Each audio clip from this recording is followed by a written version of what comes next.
नमस्कार, ये आकाशवाणी है। अभी आप अनुज कुमार शर्मा से समाचार सुनेंगे।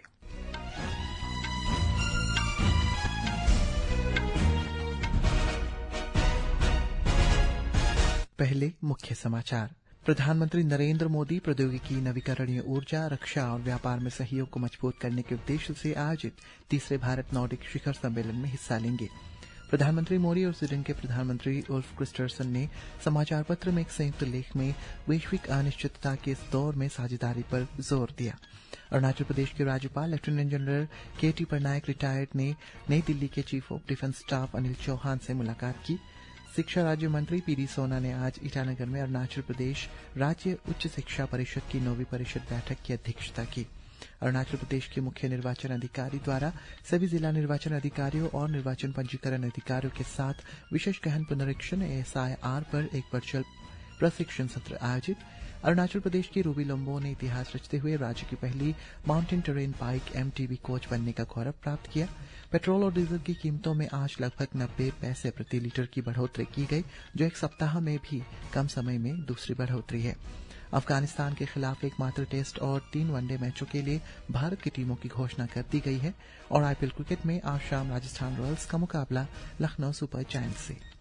अब समाचार विस्तार से। प्रधानमंत्री नरेंद्र मोदी आज नॉर्वे की राजधानी ओस्लो में तीसरे भारत नॉर्डिक शिखर सम्मेलन में हिस्सा लेंगे। इस सम्मेलन का उद्देश्य प्रौद्योगिकी, नवीकरणीय ऊर्जा, रक्षा, सतत विकास और व्यापार जैसे क्षेत्रों में नॉर्डिक देशों के साथ भारत की रणनीतिक साझेदारी को मजबूत करना है। विदेश मंत्रालय ने बताया है कि प्रधानमंत्री मोदी के साथ नॉर्वे के प्रधानमंत्री योनास गाह स्टोर के अलावा डेनमार्क, आइसलैंड और स्वीडन के प्रधानमंत्री भी शिखर सम्मेलन में शामिल होंगे। नॉर्डिक देश अपनी 90% से अधिक बिजली ग्रीन स्रोतों से उत्पन्न करते हैं। भारत का अपना एक महत्वाकांक्षी ऊर्जा परिवर्तन लक्ष्य है। इसी विषय में नॉर्डिक तकनीकी विशेषज्ञता का लाभ पवन ऊर्जा, जल विद्युत, बायोमास जैसे नवीकरणीय ऊर्जा स्रोतों का उपयोग करने में हो जाएगा। हरित भागीदारी की दिशा में उठाया गया सबसे ठोस कदम कल था। इससे नॉर्वेजियन कंपनियां हरित हाइड्रोजन, नीली अर्थव्यवस्था, चक्रीय अर्थव्यवस्था जैसे क्षेत्रों में नवाचार और निवेश कर सकेंगी। भारत एक डेडिकेटेड पवेलियन के साथ नॉर शिपिंग 2027 में भी भाग लेगा। कल व्यापार शिखर सम्मेलन में प्रधानमंत्री मोदी जी ने इस हिस्सेदारी को बढ़ाकर 25% करने का विजन साझा किया है। भारत और स्वीडन का विश्वास है कि वैश्विक अनिश्चितता के इस दौर में सहयोग से साझा समृद्धि और सतत भविष्य का मार्ग प्रशस्त होगा। प्रधानमंत्री नरेंद्र मोदी और स्वीडन के प्रधानमंत्री उल्फ क्रिस्टरसन द्वारा लिखे गए एक लेख में इस बात का उल्लेख किया गया है कि भू राजनीतिक अनिश्चितता, ऊर्जा असुरक्षा और आर्थिक बिखराव के इस समय में दुनिया को फैसला करना है कि वो या तो संकीर्ण राष्ट्रीय सोच की ओर लौट जाए या फिर आपसी सहयोग को सुदृढ़ करे।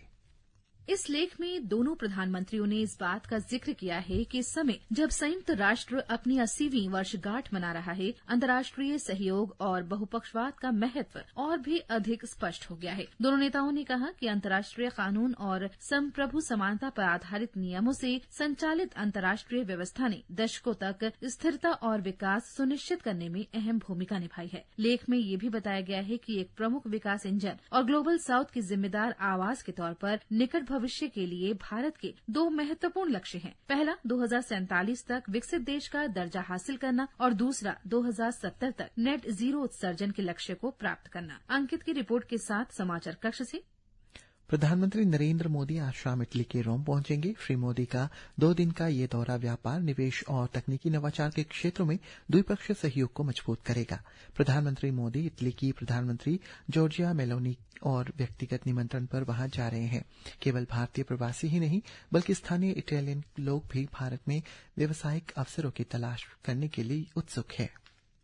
प्रधानमंत्री नरेंद्र मोदी आज इटली पहुंचने वाले हैं, जो उनके 5 देशों के दौरे का अंतिम चरण है। इस यात्रा से भारत इटली रणनीतिक संबंधों को कई महत्वपूर्ण क्षेत्रों में नई गति मिलने की उम्मीद है। व्यापार, निवेश और औद्योगिक साझेदारियों से जुड़ी सहयोग योजनाओं की घोषणा होने की संभावना है, क्योंकि दोनों देश आर्थिक संबंधों को मजबूत करने और सहयोग के नए क्षेत्रों की तलाश में हैं। व्यापारिक संबंध पहले से ही मजबूत हैं और इस यात्रा के दौरान होने वाली उच्च स्तरीय वार्ताओं के बाद इनके और आगे बढ़ने की उम्मीद है। मुझे यहाँ भारतीय प्रवासी समुदाय से बात करने का भी अवसर मिला, जो प्रधानमंत्री के आगमन को लेकर विशेष रूप से उत्साहित है।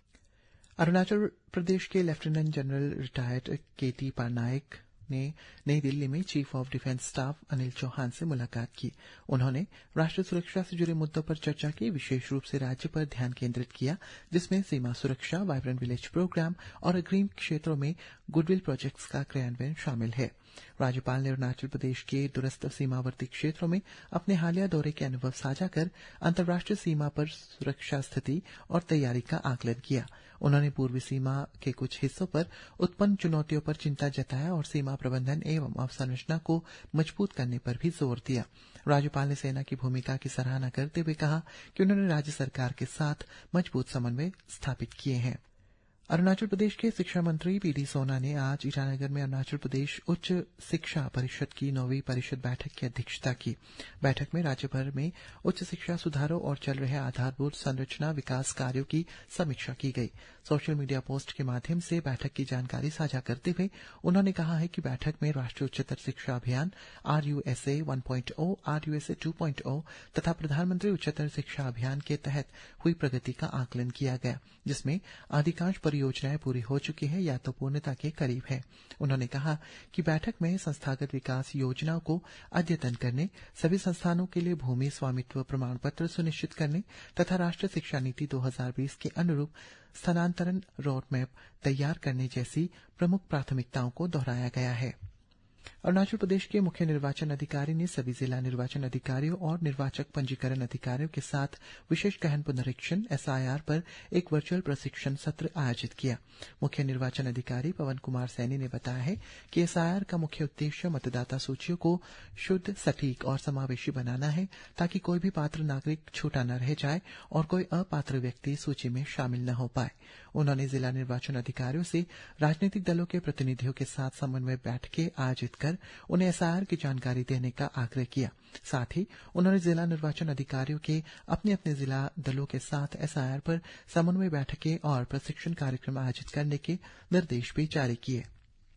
अरुणाचल प्रदेश की रूबी लोम्बो ने इतिहास रचते हुए राज्य की पहली mountain terrain bike MTB coach बनने का गौरव प्राप्त किया है। World sports authority of India SAI द्वारा Asian mountain bike championship 2026 Tashkent Uzbekistan के लिए टीम इंडिया के चयनित की गई है। वे राज्य की एकमात्र महिला कोच है। मुख्यमंत्री पेमा खांडू ने सोशल मीडिया पोस्ट में उन्हें बधाई देते हुए आगामी एशियन MTB चैंपियनशिप के लिए टीम इंडिया की सफलता की कामना की। सर्वोच्च न्यायालय ने सार्वजनिक स्थानों से पकड़े गए लावारिस कुत्तों को टीकाकरण या नसबंदी के बाद वापस न छोड़ने के अपने पूर्व निर्देशों को वापस लेने से इनकार कर दिया है।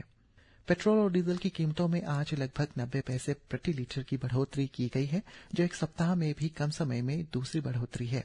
दिल्ली में पेट्रोल की कीमतें अब 98 रुपये 64 पैसे प्रति लीटर, जबकि डीजल की कीमतें 91 रुपये 98 पैसे हैं। मुंबई में पेट्रोल 107 रुपये 59 पैसे और डीजल 94 पैसे 8 प्रति लीटर बिक रही है।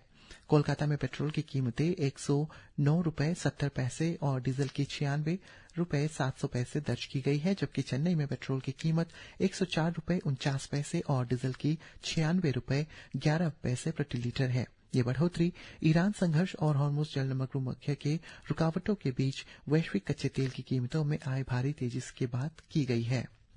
अफगानिस्तान के खिलाफ एकमात्र टेस्ट और 3 वनडे मैचों के लिए भारत की टीमों की घोषणा कर दी गई है। विराट कोहली, रोहित शर्मा वाली वनडे टीम में प्रिंस यादव को पहली बार जगह मिली है। KL राहुल को टेस्ट टीम का उपकप्तान बनाया गया है। जसप्रीत बुमराह को दोनों ही सीरीज से आराम दिया गया है। IPL क्रिकेट में आज शाम 7:30 बजे से जयपुर में राजस्थान रॉयल्स का मुकाबला लखनऊ सुपर जायंट्स से होगा। कल रात चेन्नई में सनराइजर्स हैदराबाद ने चेन्नई सुपर किंग्स को 5 विकेट से हरा दिया था। इस जीत के साथ ही हैदराबाद ने प्लेऑफ में जगह बना ली है। घरेलू शेयर बाजार में संविदा सूचकांक में आज दोपहर के कारोबार में लगभग 0.2% की वृद्धि दर्ज की गई है। अंतिम समाचार मिलने तक सेंसेक्स 136 अंक की वृद्धि के साथ 75,451, जबकि निफ्टी 42 अंक बढ़कर 23,692 पर आ गया था। इसी के साथ ये समाचार बुलेटिन समाप्त हुआ। नमस्कार।